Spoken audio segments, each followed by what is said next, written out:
This sounds good, that's all.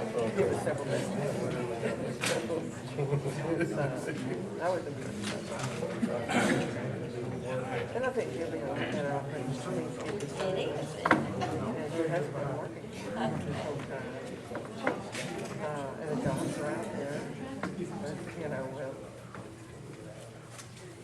I'd like to welcome everybody to the Madison County Board of Commissioners agenda setting work session March 7th, 2022, 6 p.m. We're running a couple minutes late. There's some dispute on which clock's correct. First, we'll start off with the chairman's report. Due to the meeting last Monday, which we resolved most of the chairman's report on it, I have very little to report this week other than I was in class for a couple of days. I think Mr. May was in class for 2 days also in Tifton. Yeah, Christopher Rhodes, you were in class for 3 days, four days. One thing to note is we got the monthly reports from planning and zoning as far as building permits, and so far this year in the month of February, just alone we had 71 permits pulled for Madison County. So, and 47 in January, so 118 total permits has been pulled in 2 months. So we are growing, and it's growing quickly. These numbers are already trending above last year by almost 25 permits. Is there any business involving guest groups or multiple visitors?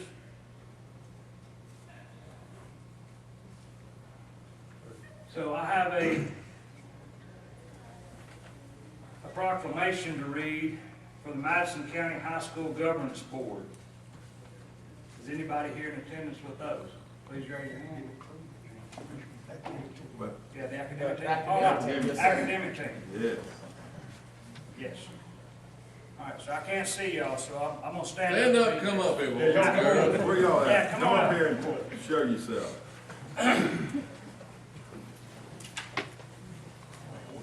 Yeah, come on, right. Y'all wouldn't let the girls ride with you? One on our team. Wow, all right.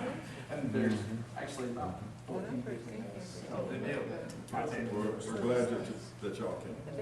So it does read Madison County Governance Academic Team. Whereas the Madison County High School Governance Academic Team participates in the Georgia Regional Academic Bowl State Championship meet and currently has 15 members in the top 24 ranking.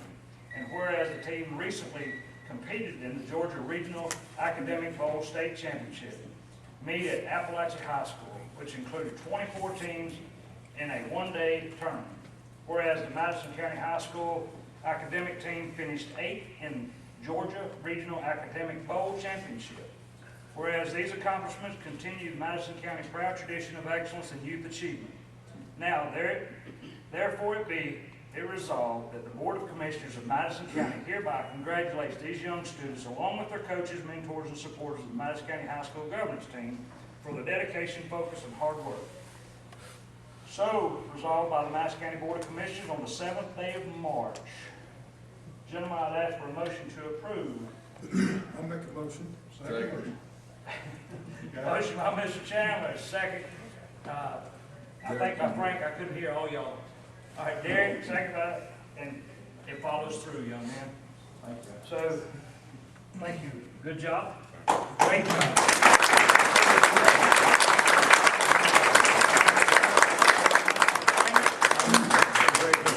We thank you for representing Madison County so well, and the high school. What is your name, son? Jackson Boston. Nate Crickle. Nice to meet you. You, sir? Thank you, sir, for what you do. I know it's tough. You keep herding cats, but you've done a good job. You've done a very good job. Thank you for representing Madison County. Yeah, turn around, guys.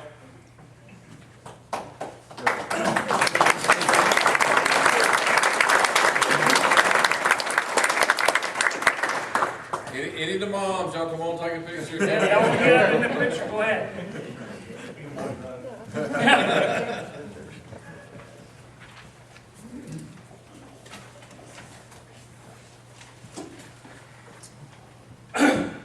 Hearing and action on zoning matters.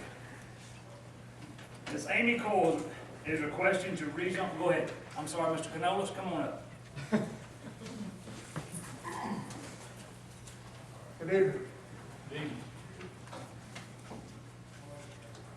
Okay, our first rezone request was for Amy Coleman.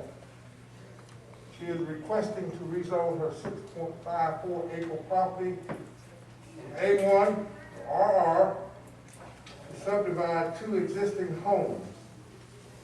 Property is located at 118 Scoggins Road on map 30, parcel 160 in District 3.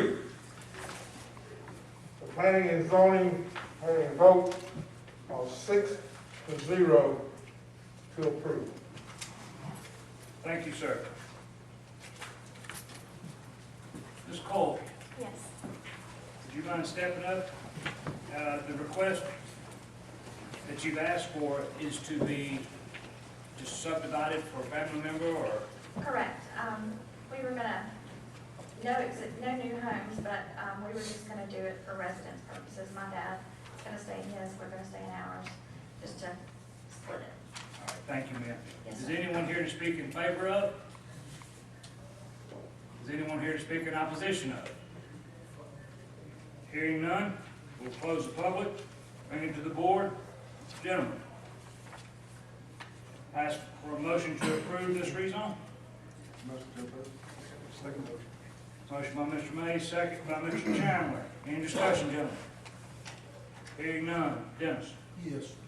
Yeah. Yeah. Motion carried. Ma'am?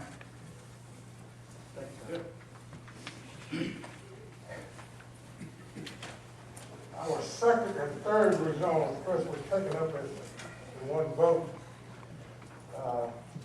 The second public hearing was for Daniel Artigree with Triple M Land Holdings LLC. He is requesting to rezone his 9.3 acre property from A1 to RR to subdivide into 4 lots to build homes. This property is located at 11626 Wildcat Ridge Road on map 65, parcel 32 in District 4. The third public hearing was with Daniel Artigree with Triple M Land Holdings LLC. He is requesting to rezone his 5.88 acre property from A2 to RR to take a small portion of the adjoining parcel to combine with this property and rezone to RR. To subdivide into 3 lots to build 3 homes that will be no less than 1,800 square feet. The property is located next door to the one above on map 65, parcel 31 in District 4. The Planning and Zoning Commission voted 5-1 to approve with conditions. Those conditions will be that Mr.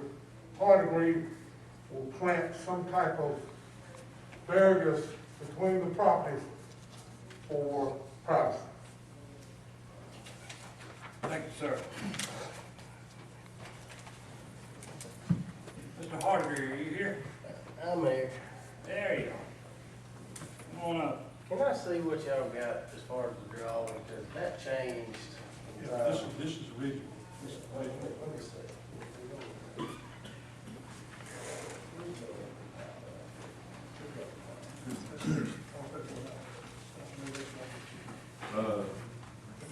The correct drawing was found last time I was here.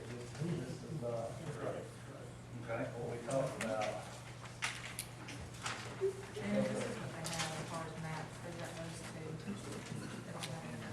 We went through this last week. Anyway, here. let's get So this out. this one, that's not, is that, This is right. What this gentleman has right here is correct. These are ones like that. it's on my iPad. All we're doing is splitting this one in half. Me and Mr. Neal, Ms. Pope, he's here, he's good with this. One house, 2 house. The only myself, see if we make them where that might be. On driveway, before we get through, we get two tracks on that, so we can see somewhere else. So it represents a total of having. It's just total, it'd be 5, because the old house sits on the main parcel now, so it would remain as the mother parcel. Four We don't houses. get two each. Correct.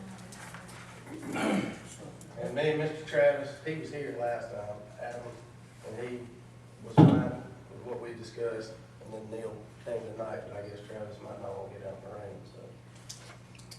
So what I just saw, how different is that from, It takes away that back piece. How many homes total? But, he's splitting that five?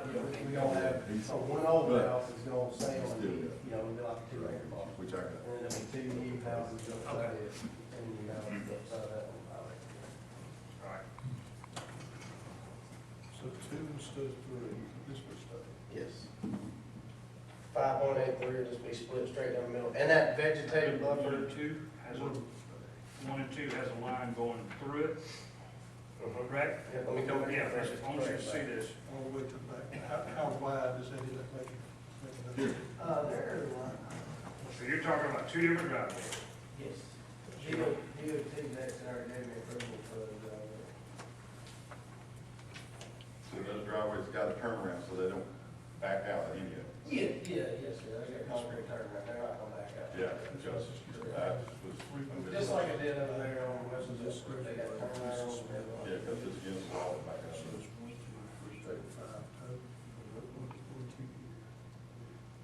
So, but you are proposing that that is one driveway. So I said at the last meeting, I was good with either way, it could be 2 side driveways, but I was told a flag lot does not work for everybody. So Yeah. we put one driveway straight in the middle to service those 2. Okay, but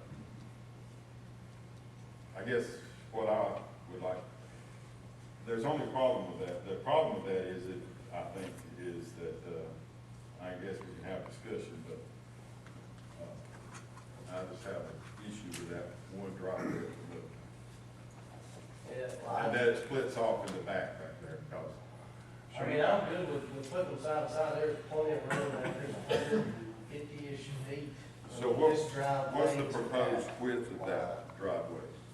I can do it at 60 feet wide if we need to, or, I mean, there's about 100 and something feet right there between this lot line and over here.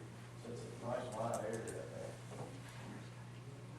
On this, So you do, the main road here would be 60 foot wide, and then, we put it 30, 40, 60, whatever, we do a 6-foot right away, 30-foot right away, whatever you want. Sir? Yeah. no, we're not voting paper, but that's what I'm saying. If these, well, the complication that I see, okay, is it that if we don't have a separate driveway for each of these, you know, the driveway needs to be at least 30 foot wide. Gotta have a 30-foot easement and be 20 foot. Okay? So I would not. Mr. Chairman, point of order. Yeah. Can I request that we go get copies and have these split out and we have discussion? Yep. Yeah. Yep, I agree with that. Take a 5-minute recess.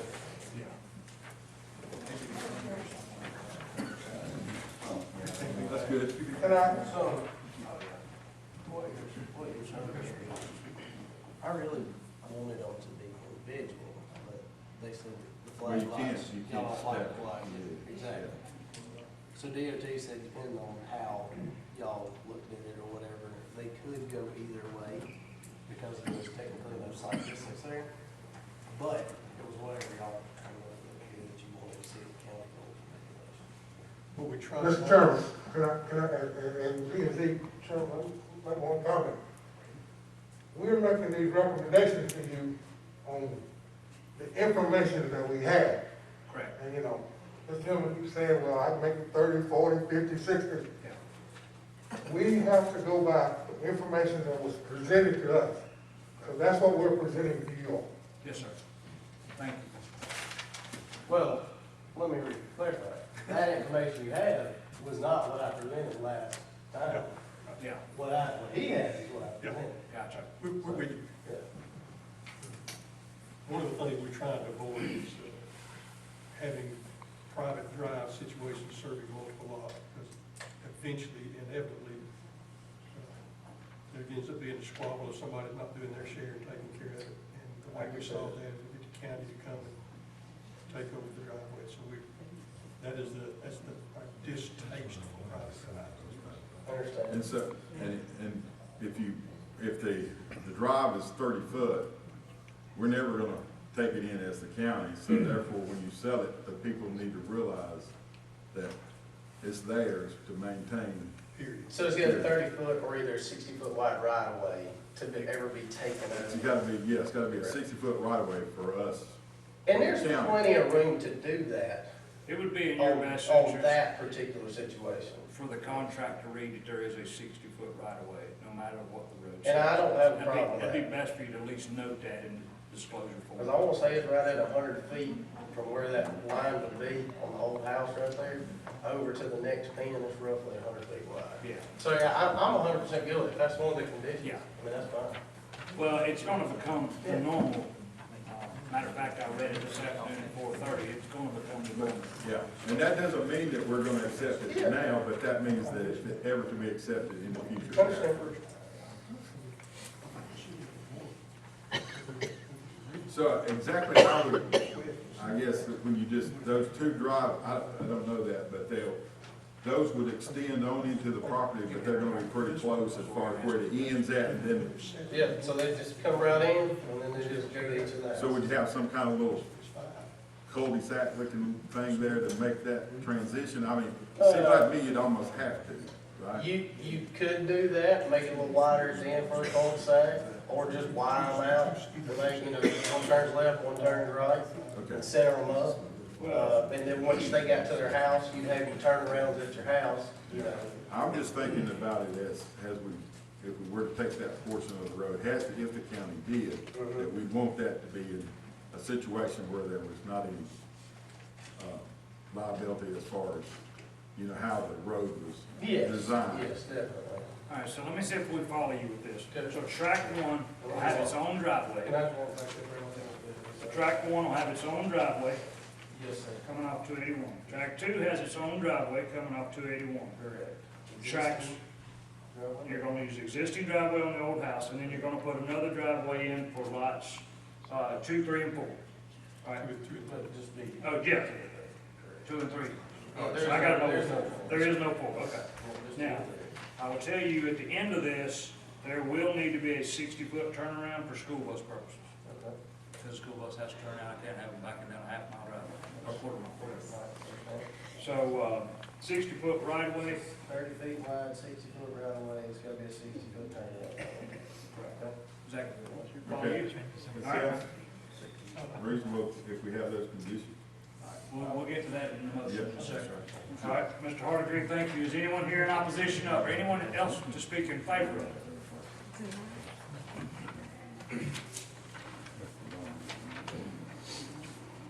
My name's Neil Miller. I live at 11734 Wildcat Bridge Road. I'm adjoining the property to where Daniel's wanting to do this development. And at first I was not for it. But since then we have talked, and my biggest issue was privacy, because it's just open field there and building on top of me. But we, like I said, he come to the house and we met, and he come to agreement to put some green giant trees on the property line. I don't know how he wants to do it, either on the property line or my property. So me or whoever who buys that home later down the road can't cut them down without both of us being in agreement. So with that being said, I'm all for it, as long as he holds up to his end of the conditions. We can make that a condition of. Thank you very much. Anyone else to speak in favor of?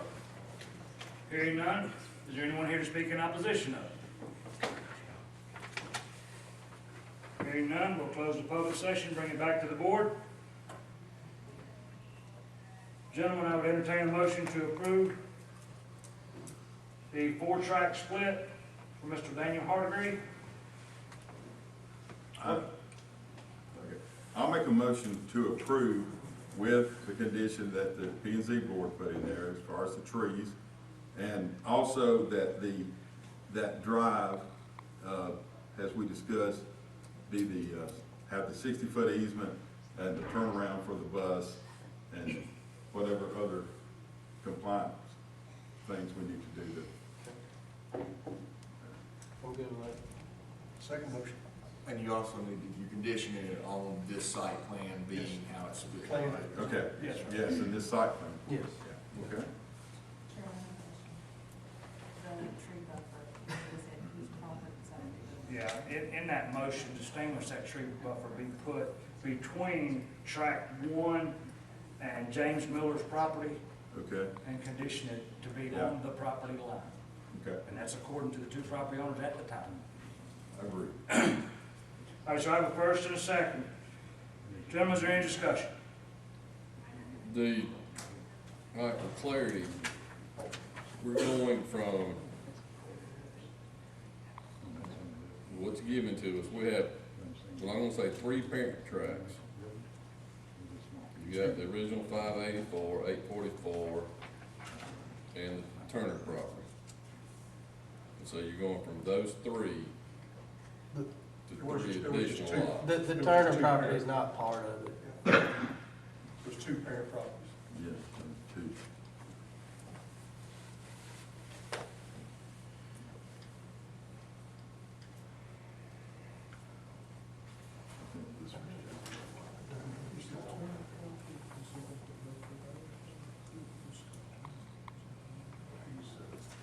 Has there been any discussion with the Turner property about putting the vegetative buffer on their Yeah, line? beside that driveway. They've not come and said anything or gave any rebuttal. Okay. Me and Mr. Neal went and sit down in his living room, like requested, you know, that we talk it out. We come from the corner pin out by the right of way to his edge of his house on the back side is what we come up with. On that.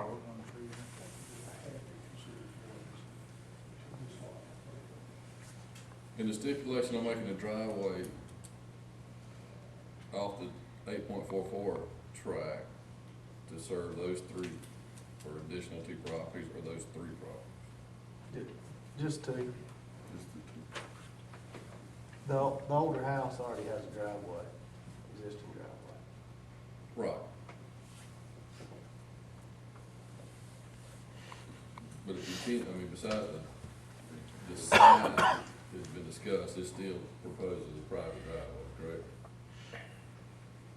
Well, existing, I mean, I guess it could be looked at a later date. You could do it as a shared between those 2 parcels. That would completely eliminate from being a private drive.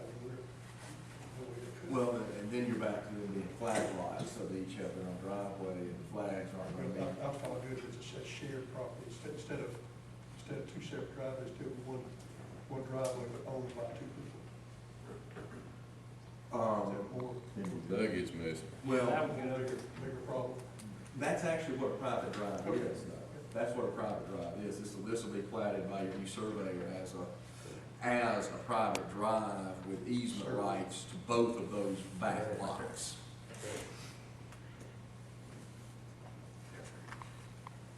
So what those owners, what Mr. Hardigree might want to do, and this is probably getting beyond what you would do as a legislative body is, for those 2 lots, go ahead and have a shared driveway agreement that would be sold, those lots would be sold subject to, so they would buy it knowing they have the mutual maintenance obligations. And I actually have one of those, in place from another property, and they actually shared the tax bill to it, so it worked out well. Yeah, that's how it works. Daniel, if you would also specifically ask Mr. Turner if he wants that buffer beside the driveway, if he does so, extend to the same courtesy that you're doing for Mr. Miller. That's fine, I've never met them, so I haven't got to talk to them, but I can do that for sure. Thank you. Any other discussion, gentlemen? Terry? Yes. Yes. Yes, Yes. Yes. Motion carries. And might I add, Daniel, thank you, not only for your patience, but being able to work it out with the adjoining property owner. Mr. Miller, thank you. Mr. Adams, thank you, is not here. But I mean, I know you went back to the drawing board, you worked it out, and brought it back. I really appreciate that because I think it's the right thing to do. Thank you, gentlemen. Very good.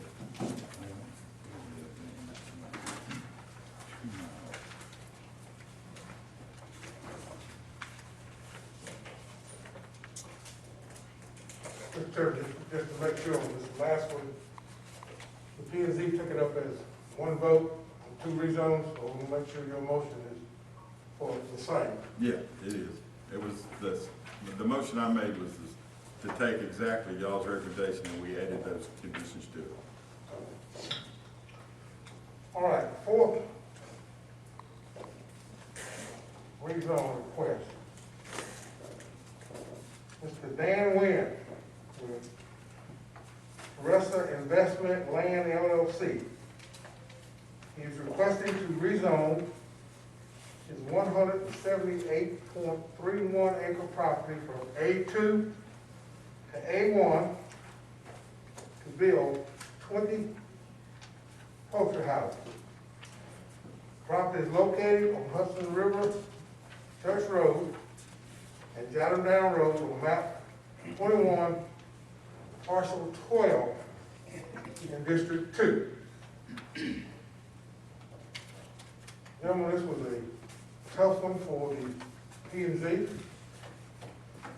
We had lots of discussions, lots of phone calls, lots of emails, lots of outcry from the community. But anyway, the P and Z voted 5-1 to recommend to the commissioners for denial. Thank you, sir. I'm going to read you verbatim. March 3rd, 2022. I can't pronounce it. Mr. Dan Wynn. Mr. Dan Wynn wishes to withdraw his rezone application for parcel number 0021-012, application number R-202-20113-1. Signed, Dan Wynn. So, gentlemen, any discussion? Hearing none, I'll ask for a motion to approve Mr. Wynn's withdrawal. Is that actually required? I don't think it actually is. I think so. I don't think it actually is. He's withdrawn before the public comment, but I told it's a new point. All right, It's my understanding. that'd be fine. Do we need a point of order here? Do we need to, in meeting with Mr. Wynn, we did, Commissioner Chandler and I, with the Christine clerk there, agreed to return his application fee? Does anyone on the commission have any objections to that? Does that need to be a formal motion? That one probably needs to be a motion because that's deviating from the, what's in the ordinance. I will put that formal motion that Mr. Wynn's application fee be returned to the, I'll second that motion. I have a motion by Mr. Chandler and a second by Mr. Adams. Gentlemen, any discussion?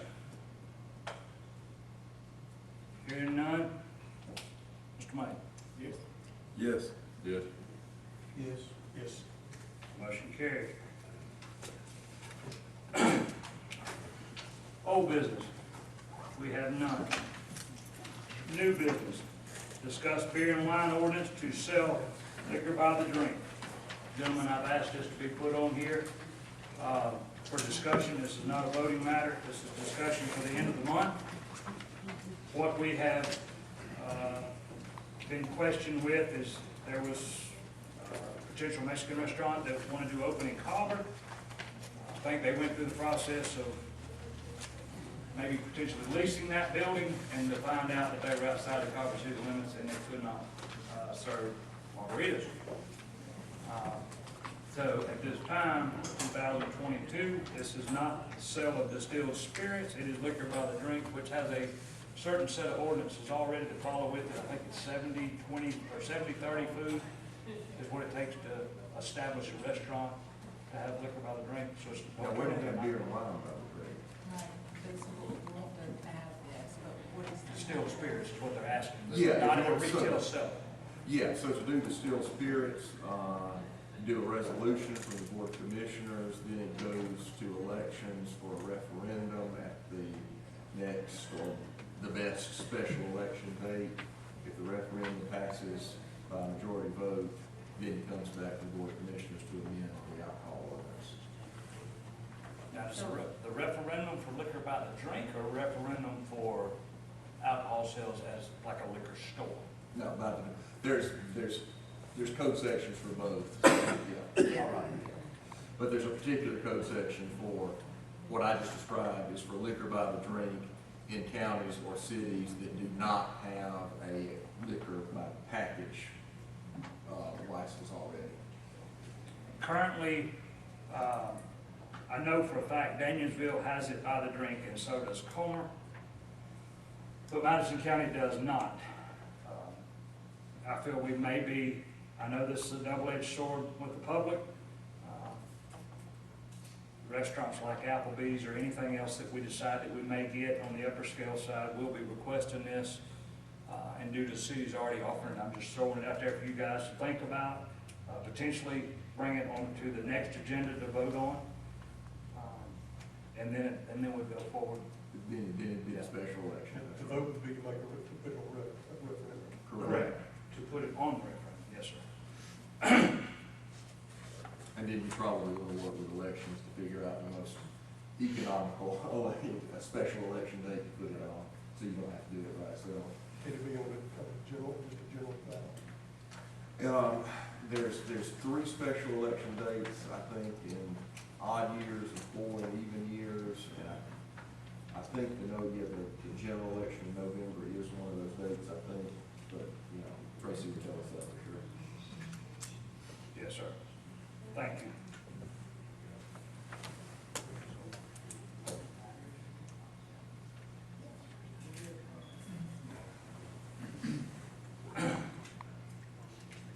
Gentlemen, urgent matters. Before leaving that, Mr. Chairman, Yes, sir. when it comes to its neck, will there be a draft resolution? I mean, what? Actually, the ballot form's in the statute. It's, This actually, how it got on the agenda is, I've been working with Mike and Lacey on updating our beer and wine ordinance. And this was just in discussion with Todd, is this something that the county, do y'all want to try to move forward with this? So we thought we'd bring it before the board to get the board's idea before we added that into our ordinance or seen how we needed to word it. That's how it's made its way to the agenda. yeah, so for your resolution and then the referendum question, it's a simple sentence that's straight out of the code. If the referendum passes, then it's up to the Board of Commissioners to put in place the details. Again, the code just uses the word reasonable regulation, so it's in your discretion to set the details of how that would work. Well, any other additional information that kind of like how many requests that we may have received in the past year? I mean, just looking something to put my hands on so I can understand. Yeah, I think it was brought up about 4 years ago and denied. My best recollection at that time was it was denied based on the moral compass of the board at the time. They didn't feel it was appropriate to take it to a resolution, or myself feels like it's better for the voters to decide. I'll give them the opportunity to return. If it fails in vote, then it fails in vote, but we've done our part. All right, under urgent matters, one thing I'd like for this board to consider is Governor Kemp, about 2 months ago, 3 months ago now, about right, announced that there would be some money sent down from the state for first responders and volunteer firemen. This money was allocated $1,000 for EMS employees, boots on the ground employees, and also $1,000 for sheriff deputies and jailers. It was deemed $400 for volunteer firemen.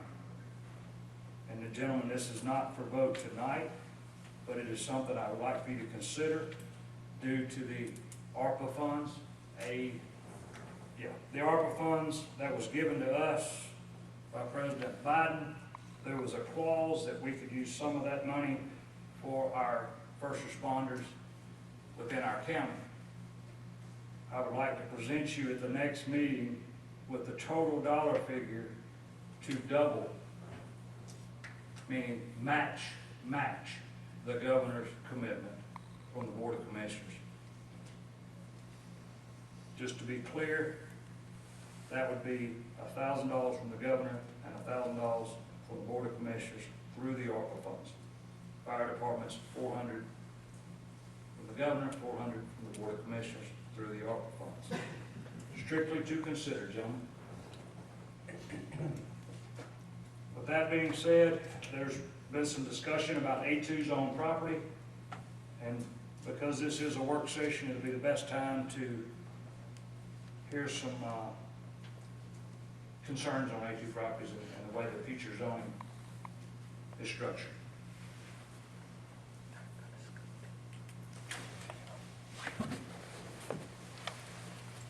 Chairman Adams, or Commissioner Adams? My thoughts on this, is, you know, currently with the A2 properties, I believe it could be divided, much like what we just saw in Mr. Hardegree. You could divide it, depending on the size of the property, to meet the minimum lot requirements. You'd have the original structure of lot, and you could divide it into 4 more lots. And, I mean, I know in District 1 right now, there are 4 areas where this is going on, and it's simply to circumvent having to come back and ask to have something rezoned to RR. And I really object to this, the way it's set up. If it's gonna move into primarily being a residential area, then it needs to be zoned as residential. And we have it in the Sanford community, in the Nice community, in 2 places north of Highway 98 right now, where homes are being built just under that guise. And the other side of it is that there's no A2, nothing you can do A2 on some of the lots that are being generated out of these. And you know, if we don't address it now, we're going to continue to compound the problems that we have with parcels that are, for want of a better word, they're just grossly out of compliance with what they are, both in size and in use. And I think we need to address it. So am I understanding that you would like to look at the minimum lot size for A2? Absolutely, and I'd like to have it where if you break up A2 properties in order to build homes, that it be zoned RR. Now, they can still have the larger lot sizes, but they need to be RR lots and not A2. Okay, I'm trying to figure out, we'll talk later. There's no lot requirement size for RR. You can have a 5, 6, 7 acre lot under RR. You get as big as you want. Yeah, there is a minimum. There is a minimum, but you know, here again, we are nibbling away at agricultural properties and turning them into, for want of a better word, communities. Oh, yeah. And it's not fair to the property owners around these parcels. Yeah, I agree. I think it's a zoning change though, and so it takes, I think it would take some understanding, especially of us, and then also some much discussion to figure out what is the best, because I know that it can be an issue, especially where I live is a perfect example, because the A2 property was sold. Well, I guess it was A1, but sold, and then it was split 5 acre lots, which is the minimum. And so I have 3 nice little houses beside me. Very good neighbors. I'm very fortunate. but, it has created some issues. So I agree that we need to look into those, how that's done sometimes. Because it created a 15-acre parcel of land that there's a 30-foot driveway that's not even a driveway. It's just a mulched area between me and the other neighbors there. And so that is not exactly the best situation, because the folks that own 15 acres would like to do some more things with it, but they have some issues with getting that done. So, I agree, we need to look at all those and come up with some conditions, some zoning that would be more appropriate on how this, when it goes, and if we split it up and make it into, it goes to RR instead of staying in that category. So in reference, from what I gathered, 10-acre A2 tract, if you decide to sell half of it, it'll then go to RR, and it will not stay 5-acre A2 to 5-acre A2. That would be my thoughts. Yeah. So you're just looking to set a minimum on A2, the same as we have a minimum on A1, correct, Christopher? Yes. And Canoas. So we're, Well, I don't think we have a minimum on A1.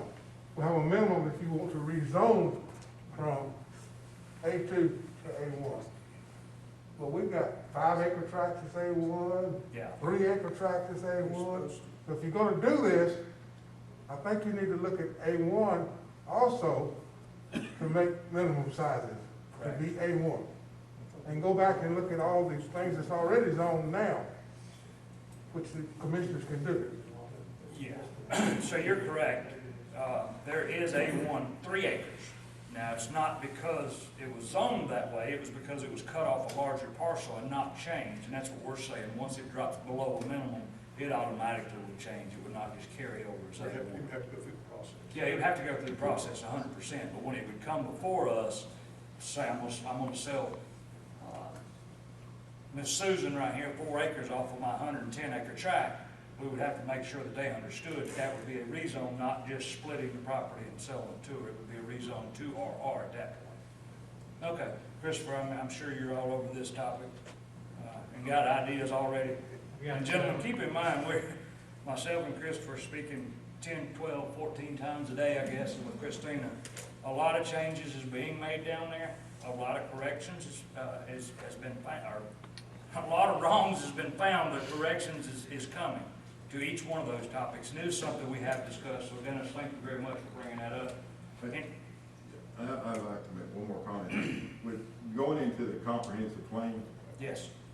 I think zoning is one of the things that we're gonna be looking at, because the comprehensive plan and drives zoning, because that's what comprehensive plan should be. This is what we want to see Madison County be. This is what the citizens want to see Madison County to be, okay? And so we want to keep the quality of life that we have in Madison County, the best, whatever that. And I know that's different viewpoints for everybody, okay? Everybody's got different viewpoints about that. But we got to bring the group together. In the comprehensive plan, we're going to bring folks, have meetings just like this right here, where you come, you speak, you talk, you say, this is what I'd like to see, and all that input's going to be taken.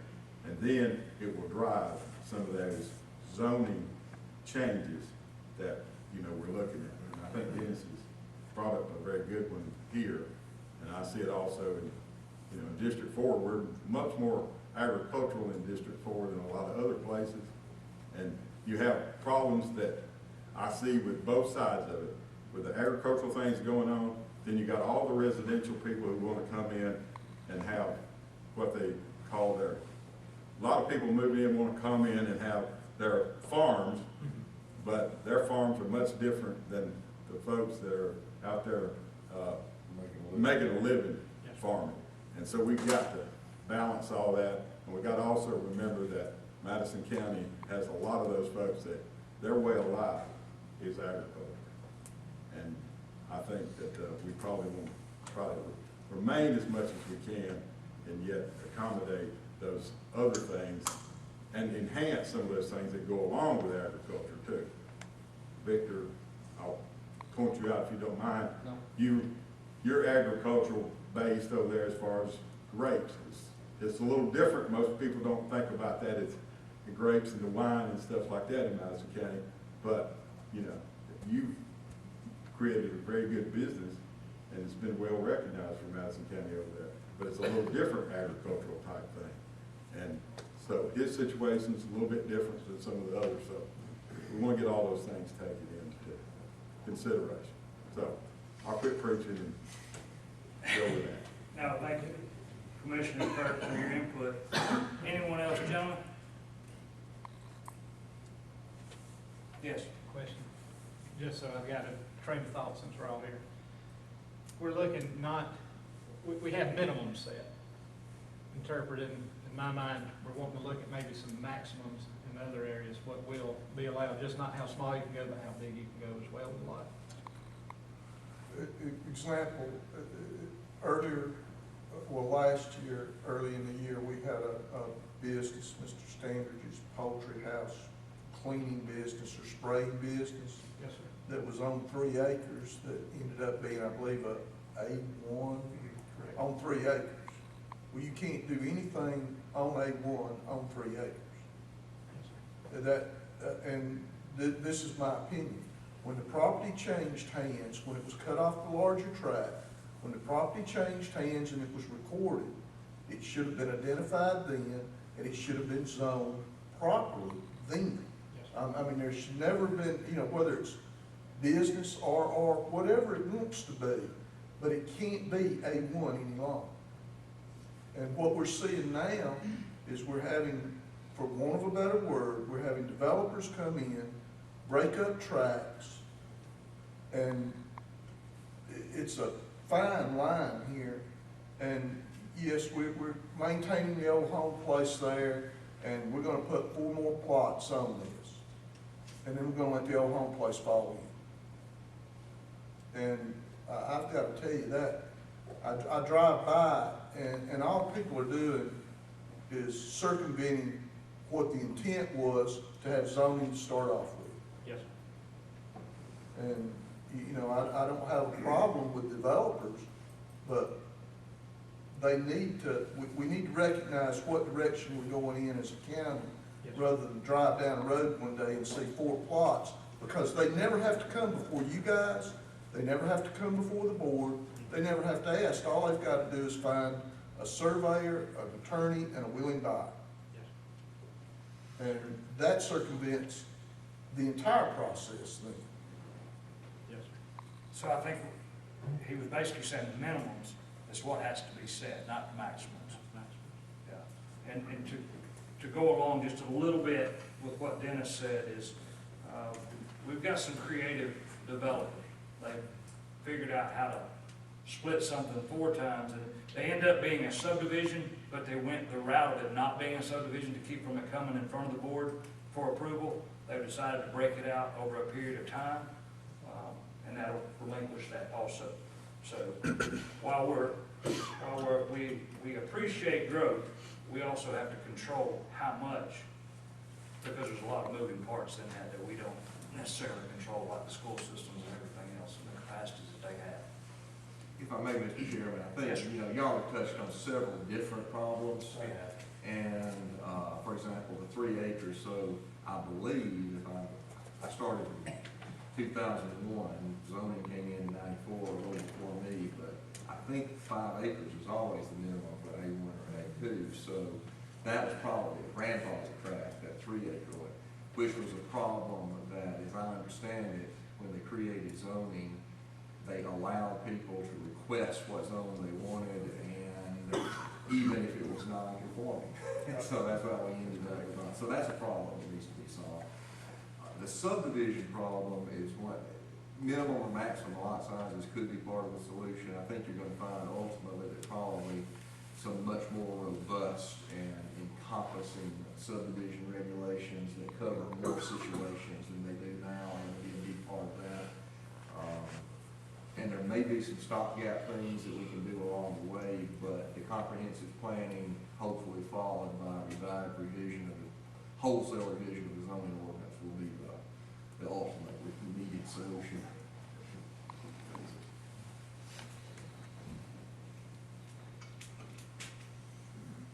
Jim, I'd ask one last thing of you, to consider a community standard on our future development. We have to, along with the comprehensive plan and understanding how we want to move the county forward and in which direction we move it, we also got to figure out at what standard we want for our homes. A lot of counties around us has went to a community standard, and this is for future homes. I understand that if you're cutting off a piece of property for your daughter or son that's graduating college and they want their first starter house, that's one thing. But on subdivisions in general, we have to set a rule so we don't end up upsetting the county's tax base as we saw this year, based off of smaller tract homes, overinflated homes, that's actually drove every one of us to a higher tax bill. We could have avoided that had we had a standard, a community standard is what I'm calling it. And it's just something for you to think about, guys. That's all it is. You know, what kind of homes do we want in our county? At what dollar amount of homes do we want in our county? Not to discriminate, but to change the look of our county. Mr. Chairman, can I make a comment? Yes, sir. While you're considering that, you also need to consider affordable housing. Correct. Everybody doesn't have $100,000 a year jobs. Correct. So you got to have affordable housing within your county. Yes, sir. Executive session to discuss real estate acquisition, personal matters, or potential litigation, sir. I don't have anything. Thank you, sir.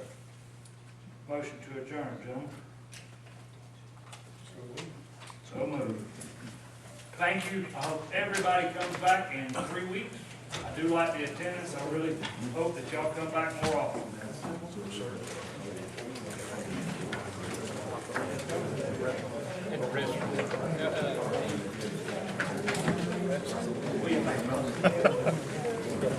Cut that.